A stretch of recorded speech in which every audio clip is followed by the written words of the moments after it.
Goeiedag! Good day, fellow South Africans and citizens of the world. Oh my God, I am going to have a good old-fashioned rant. On the day where the BLF leader, Andile, says that white people, yes, you heard this right, white people created Cyclone Idai, which absolutely decimated Mozambique and cut off the electricity from Cobora Bassa, which is apparently the root cause of all the electricity problems in South Africa. Now, that's a load of BS, in a word. But it gets worse. You can't believe this shit. I mean, you can't make this shit up, okay? And I know sewage is a huge issue in South Africa right now because they're not managing it and it's going into all of the dams and the lakes and everything else. Like everything else in South Africa, it's a complete screw-up. But regardless of that, and regardless of the horrific levels of crime and carjacking and all the other issues that I talk about so often on this channel, the tourism industry, you have to have rocks in your head to come to South Africa, quite honestly, but hey, don't let that get in the way. And I'm reading that South Africa has been named as Africa's largest tourist economy. If the number of visitors continue to grow, then serious infrastructure upgrades are needed to cope with the influx of tourists. Thankfully, this is exactly what the country is getting.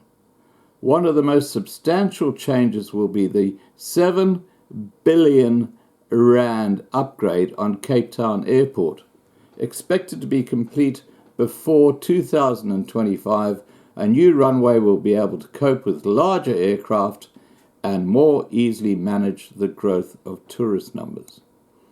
Now, this is where logic, plain and simple, is missing in South Africa. To encourage tourists to come to your country, you have to create a happy, safe environment. And let me tell you something. This is not rocket science. The road between the Cape Town International Airport, and I don't care if they build a Heathrow there or a Los Angeles International Airport there where the current Cape Town Airport is, it doesn't matter. The road between that airport and the city of Cape Town and the Eastern Cape is called the N2. The N2 is one of the most dangerous places in the world when it comes to traveling along a road. Many tourists have been ambushed while traveling along this N2 road from the airport in Cape Town, traveling to the city of Cape Town. And nothing is being done about that. The South African police force generally are a complete disgrace. They should be fired because they're doing nothing, most of them. I mean, look, there are some good police out there, but most of them are doing nothing. And the criminals now run the show across South Africa. And there's no better example of that than what's going on right now on the N2 roadway. It really is a disaster. Why would you spend billions of rand on upgrading an airport when you're not tackling a very fundamental issue, which is making sure that tourists who come to your country are safe?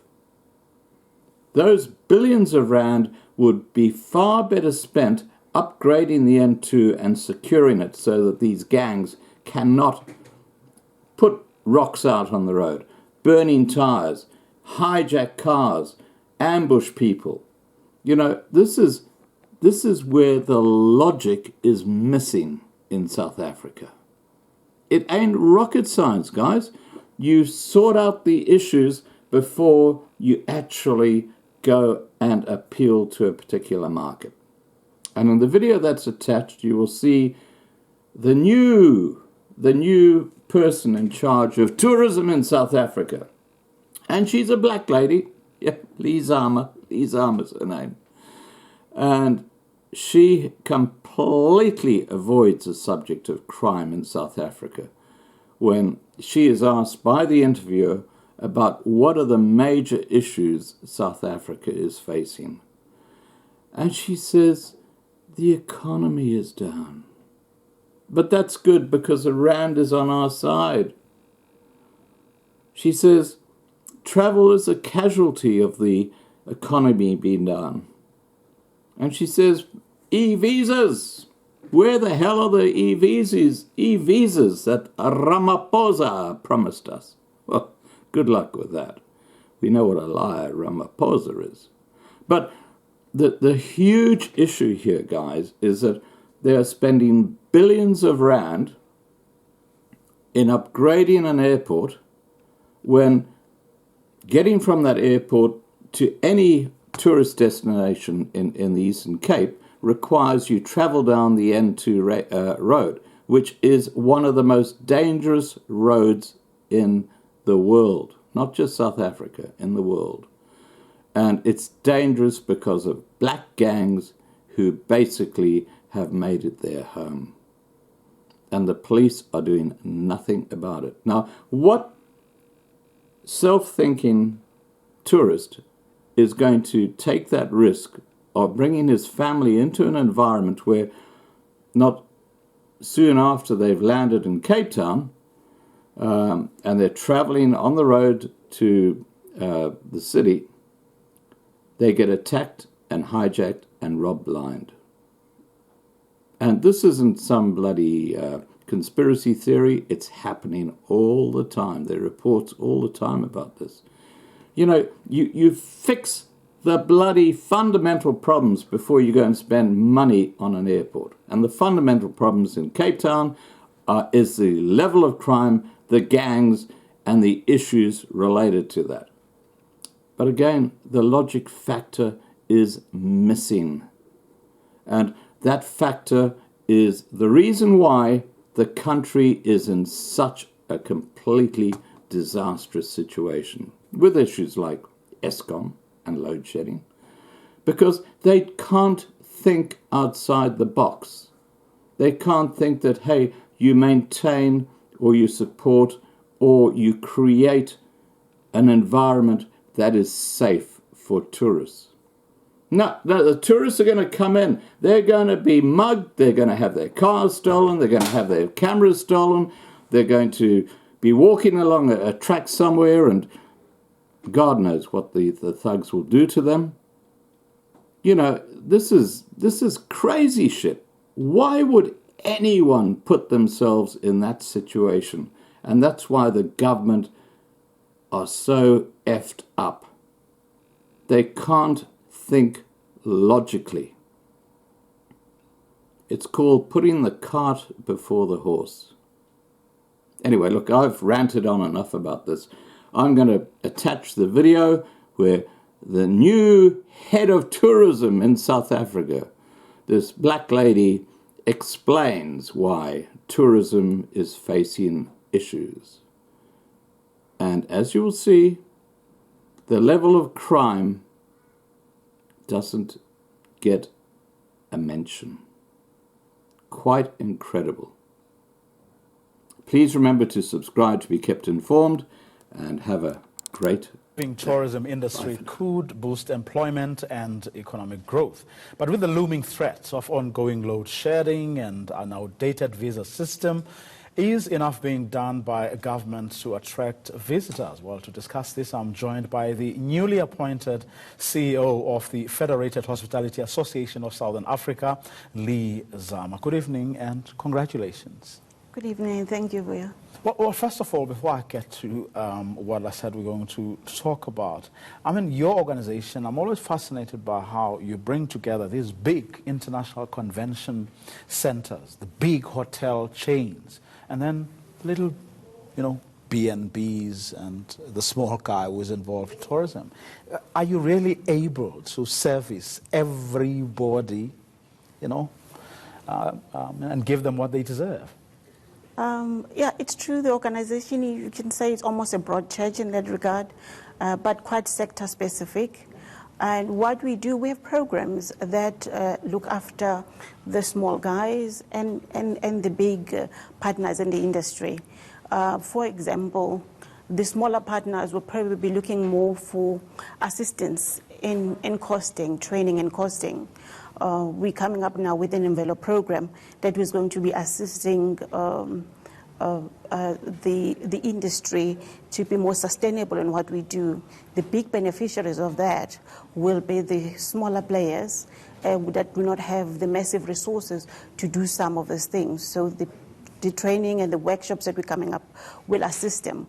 Whereas the big partners are looking more for direction in terms of policy that affects the environment. So we try and take care of everybody in the sector, and we've managed that successfully for 70 years. So we'll continue to do so. Now, from what we keep on being told is that tourism has this potential to be a big employer, and government keeps on saying, it is assisting, like the visas. For instance, when we're talking about the stimulus, when we realized that our economy was in trouble, stimulus package was announced, and among those things was a focus on visas, so that there is a better regime in place that will allow people, especially from Asian countries, but also our traditional sources of tourism. But has that really been happening on the ground? I mean, are you feeling that? Well, there are plans in place to make that possible now. Is that what they have remained? Plans? At this point in time, it is plans because it is the industry. It's not necessarily effective and in place as we speak. So, but the government is working hard to make that possible because where is the? You're not being courteous here, and really. Saying, oh, they are doing something because they promised to do something, when in reality, actually nothing has happened. I remember the CEO of SA Tourism coming here and saying, look at Asia, look at the numbers we're talking about in China alone, but what you have is one office in Beijing serviced by 3 people. In other words, saying there is just no way you can actually tap into that very lucrative market in the way that you actually should. I would imagine that nothing has changed from what you've just told me, if I read between the lines. Well, practically, the tap has not been switched on. So we're waiting for that to happen. Government is working to have those systems implemented. Technology is here. We can't run away from it. And we know that in this sector, it is a game changer. It will certainly open markets that otherwise would have been almost difficult to tap into. So we are looking forward, and as an industry, we are putting pressure for Home Affairs to make that e-visa systems really switched on as soon as possible. What for you are the biggest challenges facing your industry right now? Well, the South African economy is down, so our industry does get affected because a lot of people, whether it's government or industry as such, they will cut down on travel. They will use video conferencing and all sorts of other means to cut down on expenses. So travel becomes one of those early casualties, and entertainment and so forth. And as a sector, we not looking after just the accommodation sector. We have the restaurants as well, which do get affected when those taps dry out.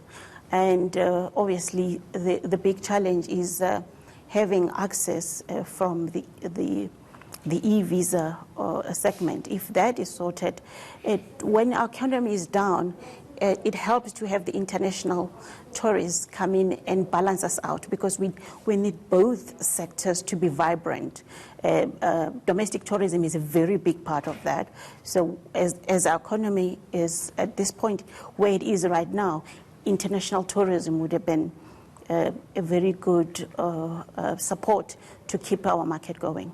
So if your short lefts aren't really, working or aren't giving you what you would want, and on the other hand, there isn't a great deal of movement with regard to whether it's e-visas or at those centers overseas, so that are supposed to be serviced by your Home Affairs and everybody else. What then are you doing as the sector now to say, because you have to do something, because you obviously can't sit on a laurels, but what are you doing, or what are you able to do? Well, we have industry programs where we do destination marketing from all angles to encourage tourists to come to South Africa. The rand is on our side in a sense that the international tourists coming in, the rand-dollar exchange does give them that advantage to come to South Africa as an attractive destination. But again, we are competing with other countries in that space. So we have to increase our efforts, which has been ongoing, to say, hey, South Africa is a destination of choice, and we have fantastic places to see, fantastic activities to do. We're here open for business. Well, we wish you the best. Thank you very much. Of luck as things stand. Lee Zama.